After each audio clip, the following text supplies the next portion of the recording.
श्री गोपाळ कृष्ण भगवान की जय। लीळा नंबर 124। कोंडेश्वराच्या देवळात घाटे हरिभटाला अकृत्रिम आनंदाचा संचार। सर्वज्ञ सिंगापूर जवळील पूर्णा नदीच्या पूर्व काठावरील कोंडेश्वराच्या देवळात गेले। तेथे सभा मंडपात बसले। घाटे हरिभट देवतेच्या पूजेला आले होते। ते बाहेर निघाले त्यावेळी सर्वज्ञांना पाहिले। तांब्याच्या वाटीत पाणी होते, ते सर्वज्ञांच्या श्रीचरणावर टाकले। साष्टांगी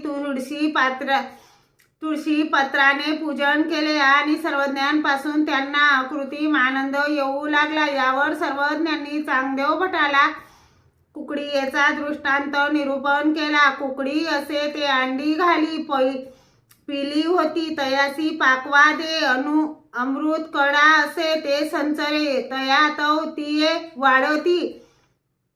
तसे परमेश्वराच्या स्पर्शाने अनेकांना वेद संचरला। जसे गोप चोळीस गोपाळाला, अचलपुरास गरुड घोड्याला, बड गावी काकोसाला, आपे गावी विष्णू भटाला। श्री गोपाळ कृष्ण भगवान की जय।